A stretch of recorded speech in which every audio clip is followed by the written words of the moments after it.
Welcome to CrossTalk.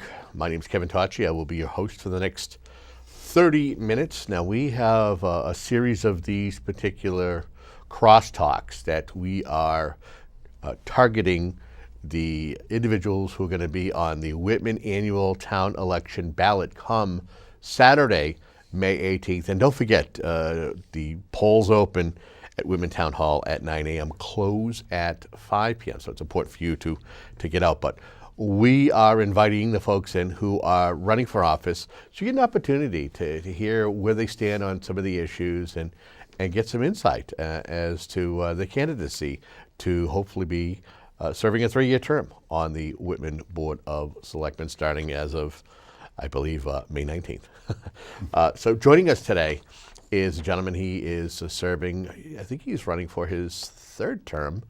Scott Lambiase is our guest. Thank you. Thank you for having me. And are you running for your 3rd or is it your 4th? It is my 3rd. The first term was actually abbreviated. It was a 1-year term.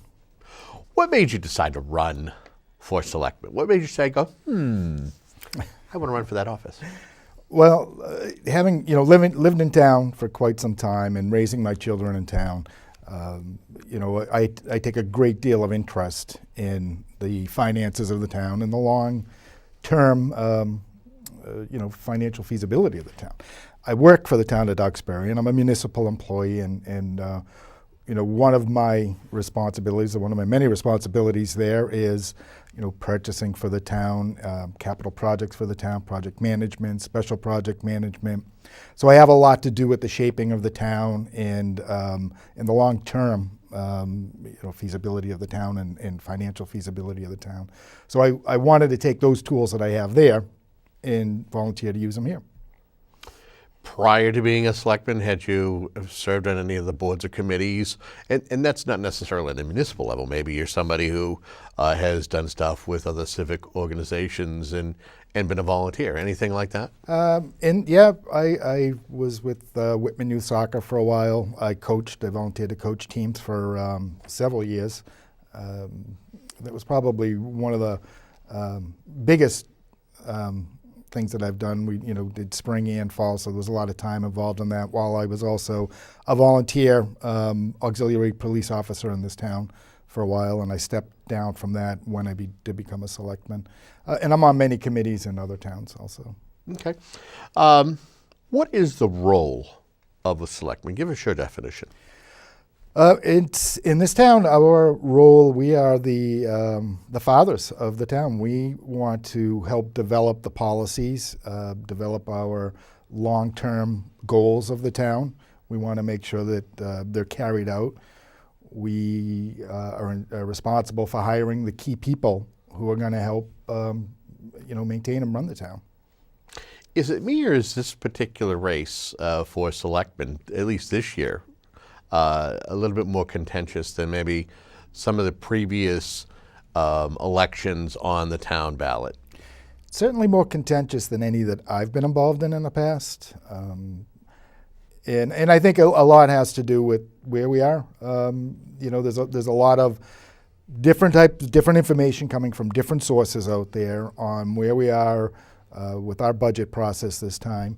And there's some very passionate people on either end of the spectrum who are in this race. And to be quite honest with you, I think it's very good. It's nice to have, it's incredible to have interest. We had a couple of years where I don't believe I had any opposition.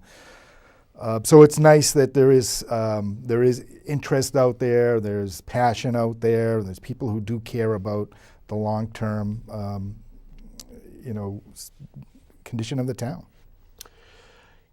Right now, the town of Whitman is dealing with a budget crisis, and that I know that the Finance Committee has spent countless hours working up new budgets, Article 2 in the town meeting warrant. I know the selectmen have had numerous discussions and meetings. How did we get to this point in regards to the crisis? How did we get here? For this year's crisis, or in general? In general, we're we're fairly conservative in our spending, and we have very limited receipts. There isn't much you can do about that. There's only so many ways a municipality can raise money. Biggest way we can do it is taxes. We can do it through fees. A lot of people look at fees as another word to say taxes. And we're hampered, between Proposition 2.5 and other restraints on how much we can raise in revenue. And there's a certain level of service that people want and expect and deserve in a town. And some of them are, obviously the roadways and plowing, and public safety is huge, and whether it's police or fire. And then obviously the schools, but we also have recreation programs, we have a library, we have a senior center. So all these programs that make up our town are all very important. So funding them, and everybody's program is equally important, but then you have to decide how to fund them. And if the receipts aren't coming in, your expenses are going up. Everybody's expenses, whether you're here or at home, they're going up. It becomes very difficult. What I think we need to do better in the future is long-term forecasting. I don't believe, I think we knew this was coming. We all said it last year. We said, if we don't do an operational override, we're going to be in trouble. I think we need to do a better job at forecasting, and we need to do a better job of working together. I think that we need to get on the same page with the schools, and not knocking our side or their side. We shouldn't be sides. I think we actually just have to get to the table earlier and come up. We absolutely need a long-term viable plan. And if we're not able to do that now, the way we're working, then we need to relook at how we're doing it. We might have to bring in outside help. We can go to the Collins Center at UMass. There are mechanisms out there that we can reach out to that will help us put together a feasibility plan to get us back on track. It's interesting when you say that there shouldn't be sides. When I think of community, I don't immediately think, okay, what side is what when it comes to community. Community is as a whole, and folks working together. Interesting report that was released recently in regards to the top 100 towns in regards to what the tax rates were. I find it interesting that a lot of Whitman's neighboring communities, like the Abingtons, et cetera, are I think Abington actually is number 100. But a lot of them were in Western Mass or north of Boston. Whitman didn't make that, which is kind of a comfort. Do you feel that's somewhat of a buffer? It's nice to know that there's a comfort zone, that the tax rate isn't that high per se, but yet when you look at what's going on regarding the budget and the services that are desired, that maybe things need to be adjusted. Yeah, it is nice. What people said to me in the past when I was running, the biggest concern was the tax rate. And, so we did work hard and over the years to keep that tax rate as low as possible. Unfortunately, that does sometimes come to catch up with you. And in this particular case, our tax rate is low, but we're obviously, that is our main source of revenue by far. So, if you want the level of services that we're providing, you have to kind of balance it out. And I'm not saying that we'd want a much higher tax rate, but we may need a slightly higher tax rate. It's an ongoing debate. I know that a few weeks ago there was a joint meeting between the Whitman Selectmen and the Finance Committee, and there was a decision in regards to the town going for a debt exclusion. Debt exclusion, of course, would alleviate funding underneath the levy limit by taking out a bond that was procured 2009, 2010 to build a new police station, to do renovations to the fire station and town hall. Freeing that money up would be a benefit, but there's also a thought that why not go for a Prop 2.5 override that could be an injection of funding into the operating budget. Give me your thoughts in regards to the approach. Well, personally, I see it as you've got two issues here. school project, or the police station, town hall, fire station project should be a debt exclusion. It's a capital project. In my opinion, that's how it should have been paid for from day one. What we've been doing is using free cash to pay the bill. And that's something that, I just personally don't think that was a good idea. I also think that when it was done, it was the only way to get those projects done, and they seriously needed to be done at the time, and to have put them off would have just caused more problems and increased the eventual cost of those projects. So I do think that we have to take that out of our levy and do a debt exclusion for that. It just makes perfect sense. Large-scale capital projects should be done that way.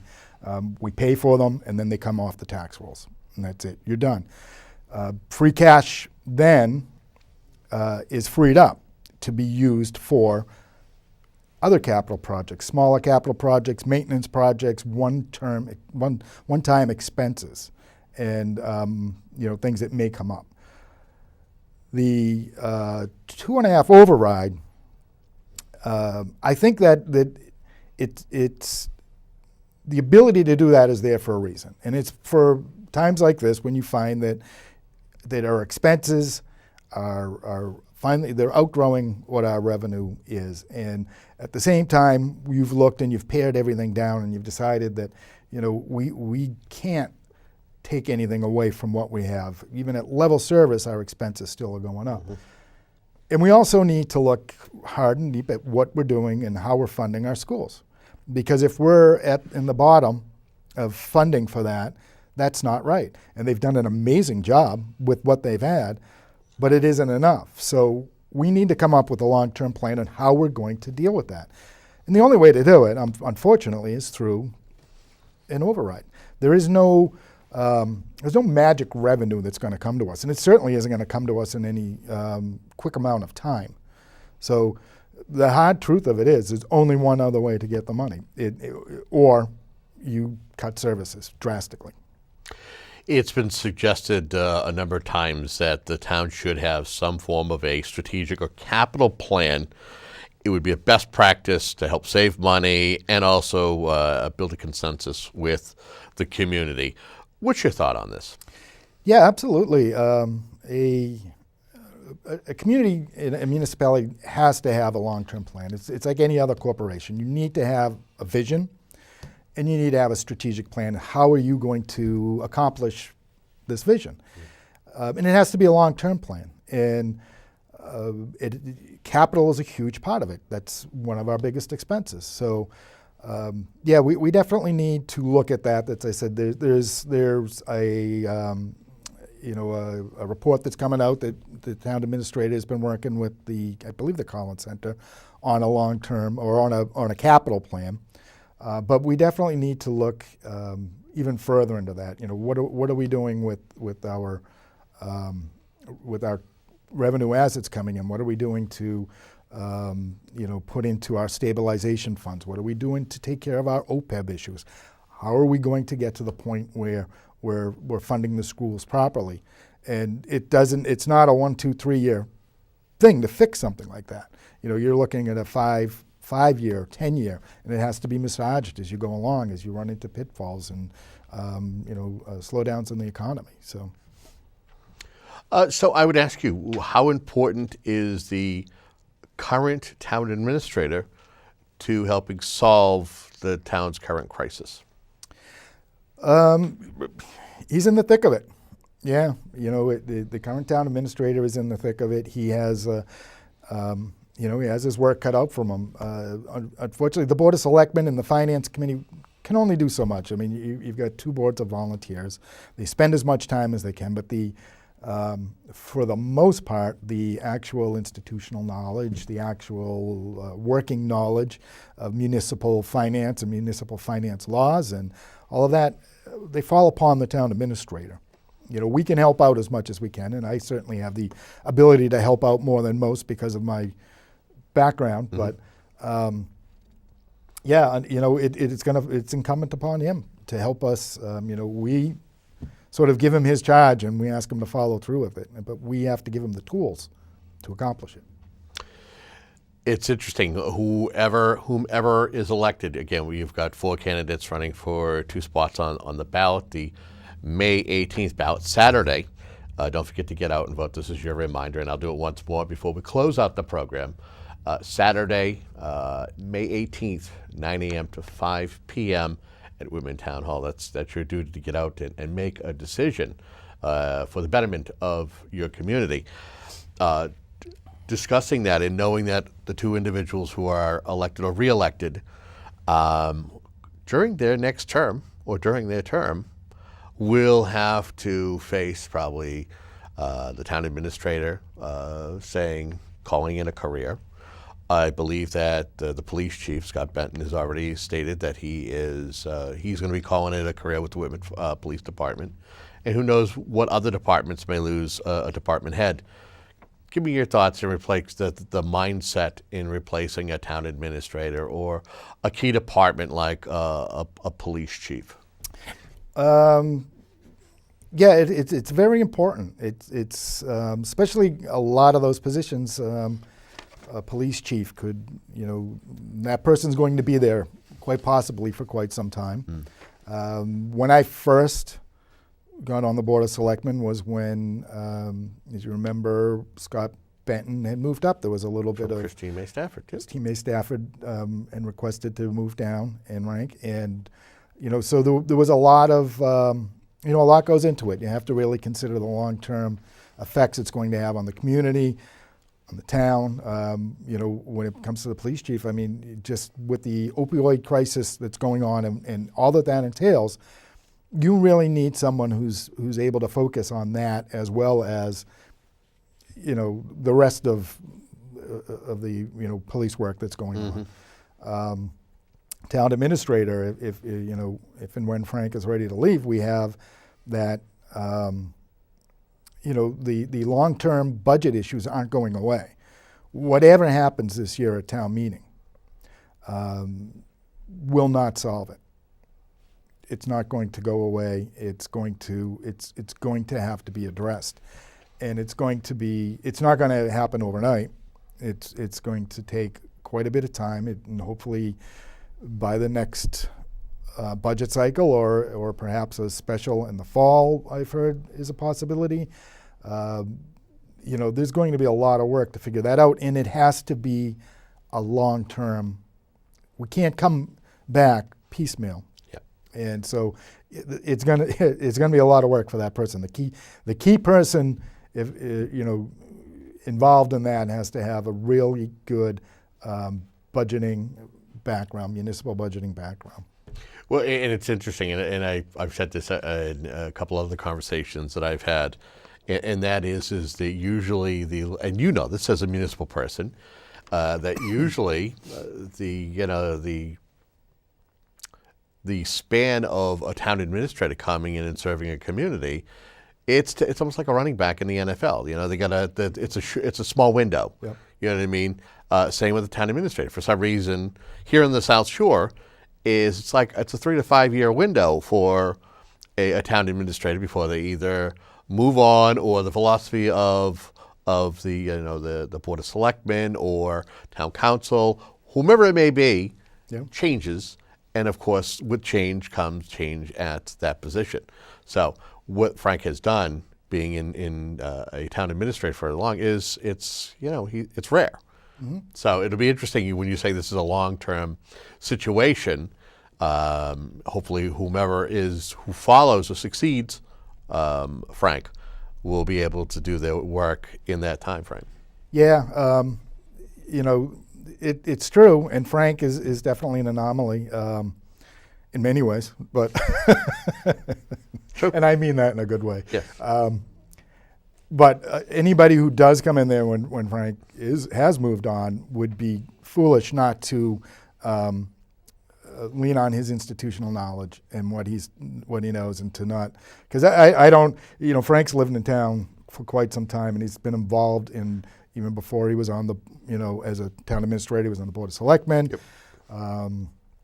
probably on the Finance Committee, I'm not sure, but I don't think that Frank goes away, and I would hope not.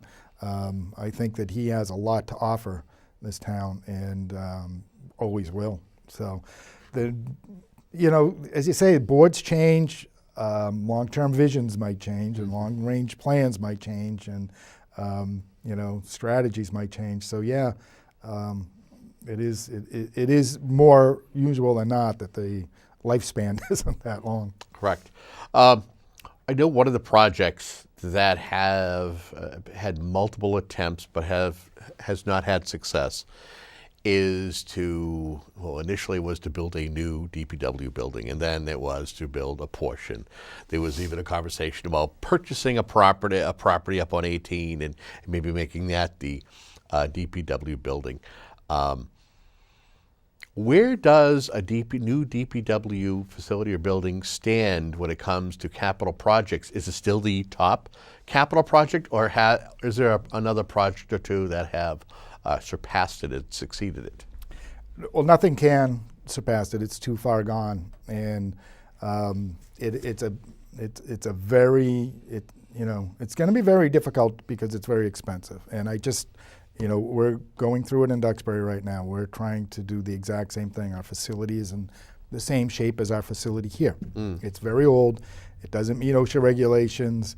You can barely get the equipment in there, and hundreds of thousands of dollars of equipment. They had a fire in there once. And if you have a fire right, yeah, you have a fire, and then what happens if you have another fire? How many pieces of equipment do you want to lose?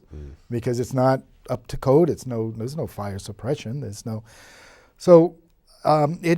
first and foremost, but it's a very difficult sell. A lot of people don't know it. If it wasn't on Essex Street, probably a lot of people wouldn't even know that we had a DPW. Because these guys, they come, they do their job, they're there during the day, they're out there when there's snow emergencies, but they come and they go and they do it, and people forget about it. And the fact of the matter is, in order for them to do their job, they need a facility to work out of. And this one is definitely has to be replaced. I don't know how and when. It has to be in the long-term plan. We're not ready to just go after it again. We're not ready to try and put it out to bid and get some numbers and bring it to town meeting. But it has to be dealt with, and it has to be dealt with within the next few years. We have to come up with a plan. So what I'm about to share with you is something that somebody had mentioned in regards to the situation with the DPW building or facility itself. You look at Whitman. Whitman shares the school district with Hanson. They also have shared duties, whether it's the Veterans Service Officer or the Animal Control Officer. It's shared amongst communities. What are the chances that a proposal to do something with a neighboring community, whether it's East Bridgewater, Abington, or Hanson, and again, I'm throwing those names out there. It may not be for those communities be like, no way, but a chance to explore if that might be another way to be able to get it done, and maybe a Hanson has a need, or maybe Abington has a need. Yeah, it's certainly worth exploring. I think in times regionalization makes sense for certain things that we do. We share a building commissioner right now. We're very lucky that we have a good building commissioner, and both towns are in a position where they don't need somebody more than what he can provide. DPW could be a little trickier. So you still have X amount of equipment dedicated to each area. So an X amount of equipment still needs X amount of square footage to surround it. So it doesn't mean, just because, Hanson might have a building and it's newer, doesn't mean they can put all of our stuff in it. And they certainly, when the plows are out, all of their equipment's going to be tied up, and we'll need all of our equipment. But it's always worth looking into and finding if there's any way to share expenses. In Duxbury, for a while we were sharing a weed harvester to clean the ponds. We were sharing it with Pembroke for a long time. We were sharing our weights and measures years ago. We'd share that. So there were different things like that did make sense. But it's finding the right fit. That's the tough part. Okay. Earlier you mentioned opioids and the drug issue when we were talking about having to find a new police chief. Talk to me about the opioid epidemic. I know the numbers have been trending down over the past year or two in regards to overdose deaths. How important of an issue is this when it comes to someone running for selectman or somebody who sits on the board of selectmen? Well, I mean, it's always important. I don't think there's anybody whose lives haven't been touched by this, whether it's directly or indirectly or a loved one. But everybody's been touched by it. And as I said, we're responsible for hiring the police chiefs. We're responsible for hiring the fire chief. We're responsible for hiring a town administrator, and we're responsible for setting the overall policy and vision for the town. And so I think it's very important that whoever is in there wants to continue focusing on this fight and treatments and ways to combat it and ways to help those with these addictive problems. Okay. If you are successful on May 18th, what would you like to accomplish with another term? Mostly, I want to get this long-term vision. I want to have it adopted. I want to have a long-term best financial management plan that brings us, into a financial feasibility with our budget. I want to make sure that we're long-term funding the schools properly. I want to make sure that we keep our police and fire and other services in town intact and viable without having to have a crisis every couple of years. Going to ask you a selfish question. Importance of local access centers like WHCA. Give me your thoughts. Absolutely. I mean, this is, what you do is incredible. It gets our word out. It gets our message out. It gives everybody and anybody an ability to come in here and they can sit with you, or I think you help them do other programs, or they can have their own, talk shows of interest. And, it's incredible. I think it's very necessary, and we got to make sure that it doesn't go away. If there's anything you wanted to say to the folks, whether it's information to get in touch with you or just a general, hey, get out and vote type of thing, what would you like to say to them? Yeah, please get out and vote. We have a lot of work to do. We want to make sure that we are, as I said, funding our schools properly, funding our departments properly, taking care of our infrastructure. We need a long-term plan for financial feasibility, and together we can do it. So if you see me on Facebook, like and share. May 18th, please. I'd appreciate your vote, and thank you very much. Thank you so much, sir, for coming in. And thank you for tuning into programs like this. And it's important for you to remember Saturday, May 18th, polls open at 9 a.m. Get out and vote. Make your voice heard. Polls close at 5 p.m. and this is all taking place at Whitman Town Hall. Well, we hope this program and many like it are helpful to you. Until next time, have a good day.